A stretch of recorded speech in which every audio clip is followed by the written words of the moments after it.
After your news site is accepted, one of your priorities, of course, is going to be how to make money with it.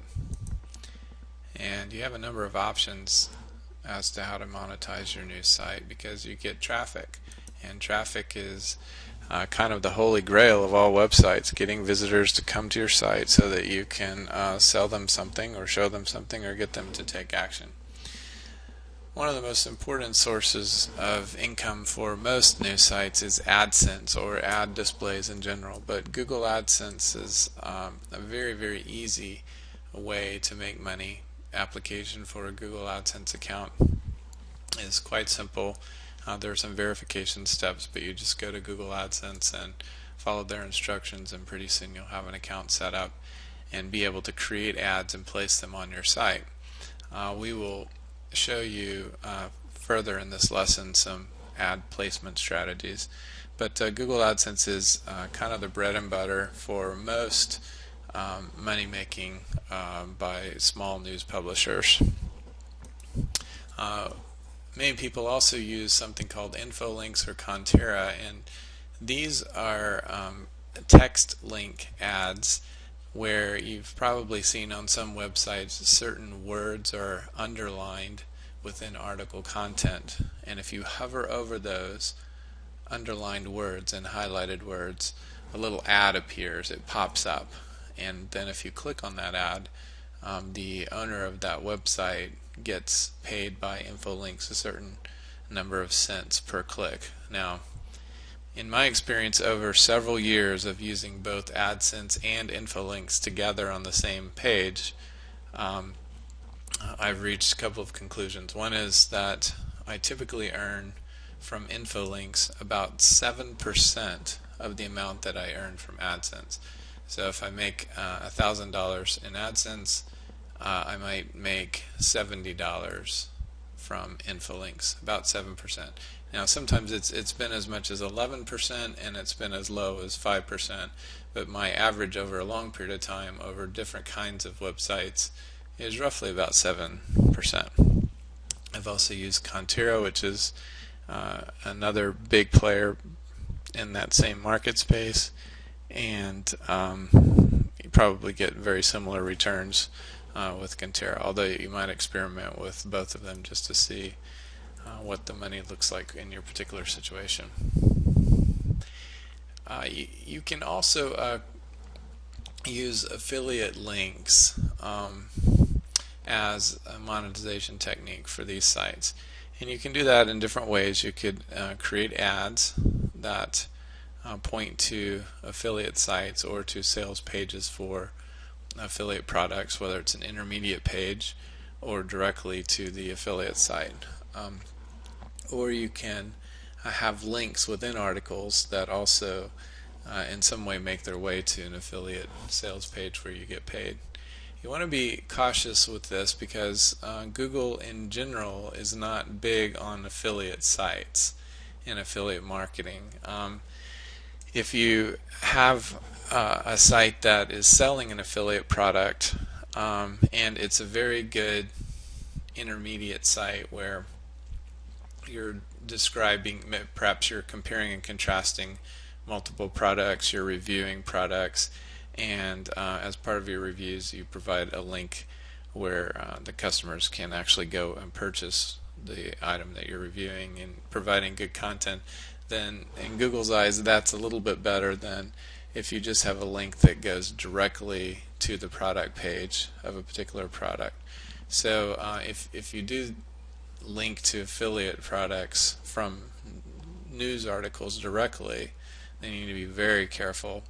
If instead you create press releases and identify your article clearly as a press release to Google, then that's probably quite a bit safer because press releases almost definitionally are more commercial than news articles are intended to be. So my recommendation is that if you want to monetize using affiliate links, that you also create press release articles to include those links, or you explicitly make the affiliate links part of like a visual ad that you would place, much like you would place an AdSense ad. Anytime that you start getting traffic and visitors to your site, then you start thinking about ways to retain those visitors and make them your customers. And of course, in the internet marketing world, the best way to do that is to invite them to join your email list. And you don't do that explicitly. What you do instead, of course, is offer them some free report, product, ebook, video, course, or application, perhaps piece of software. You offer them something for free, and in exchange for that, you take their email address and you have them opt in, which means they need to give you their email address and then confirm with a follow-up email that they did indeed agree to receive this product from you, and they become part of your mailing list. So building a mailing list then gives you the opportunity to keep them as customers, to offer them additional free information, and of course to sell products to them over a period of time. And because new sites get a lot of traffic, they're a pretty ideal place to put an opt-in box and make that free offer to customers. And whether you have a general news site or whether you have a very specific niche site, you can do it in both cases. Of course, if you have a niche, that might be more appropriate for a particular kind of list that you're attempting to build. Another way to take strategic and monetary advantage of your site is to link it to other business efforts that you might have. Now, I just talked about list building, and earlier in the course I mentioned a stockbroker who has a newsletter he publishes, and he was interested in acquiring a news site so that he could write financial articles on the news site and then at the same time advertise his financial newsletter and get people to subscribe to his list. So that's a good example of how you might tie two different businesses together.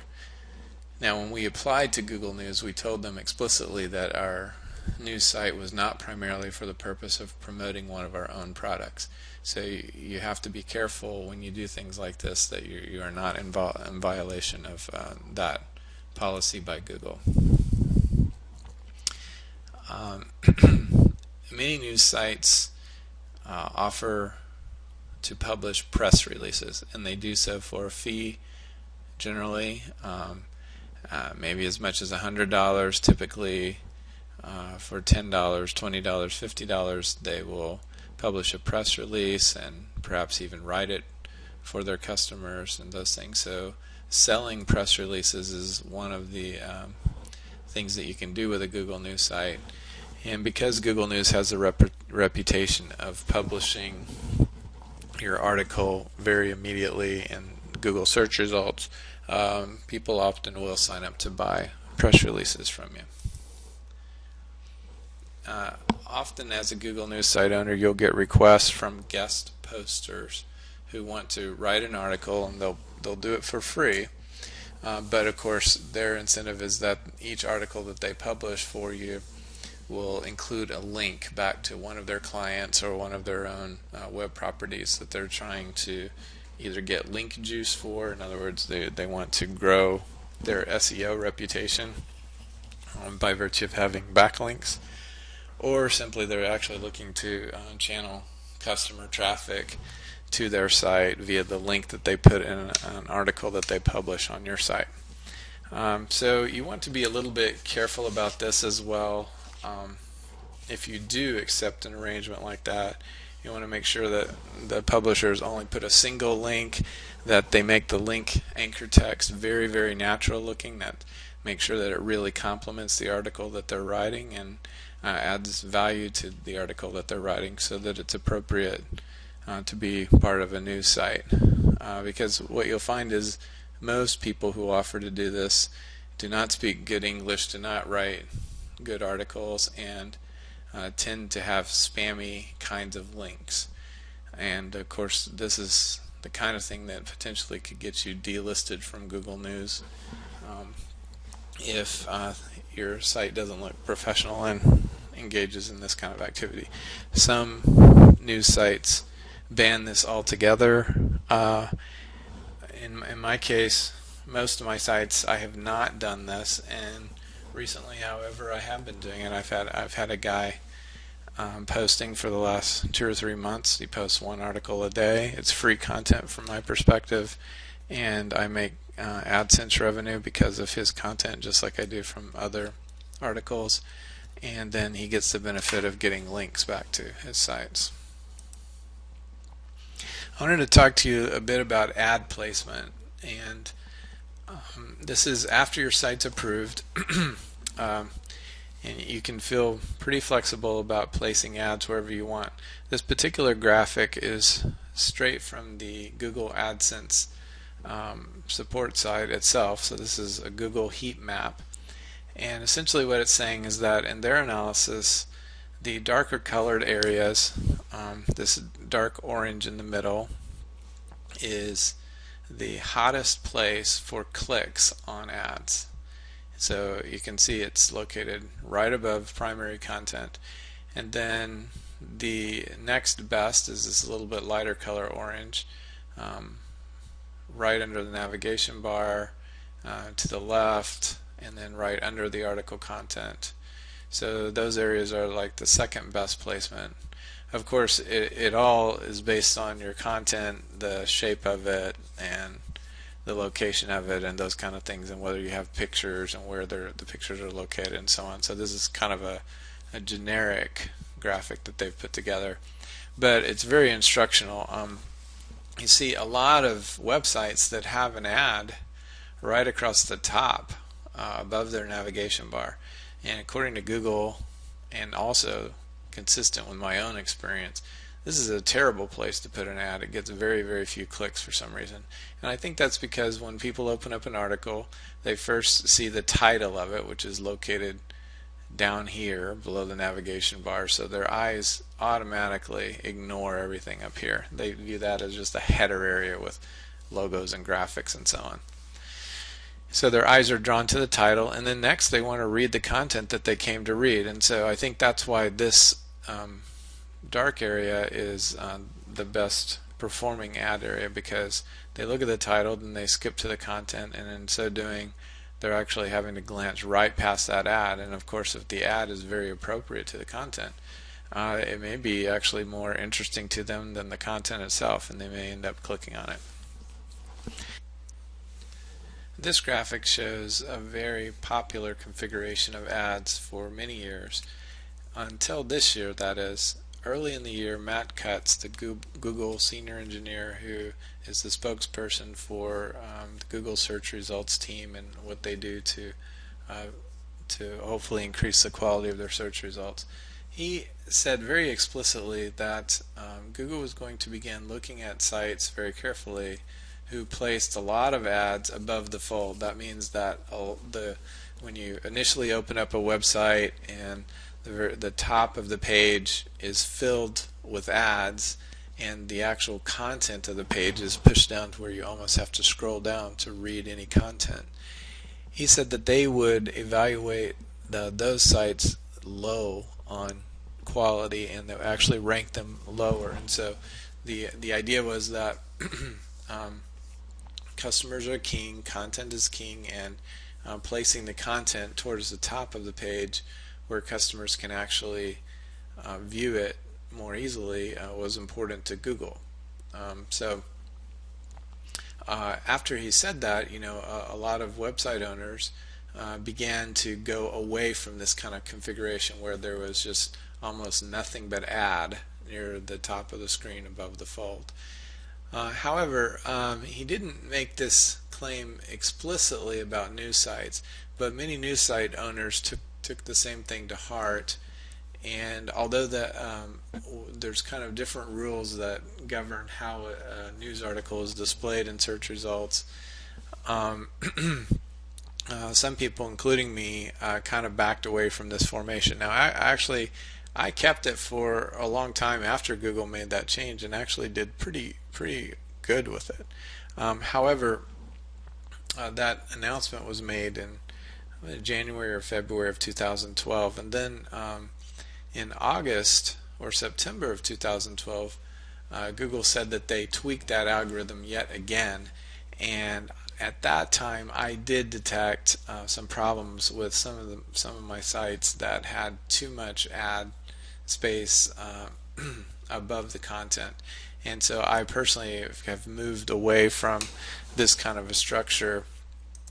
And what you'll see today is that a lot of sites are moving towards something like this, where the green represents content, and so you know if the fold or the bottom of your screen were roughly in the middle of this diagram, then you would have a bit of content, and you would have an ad at the top.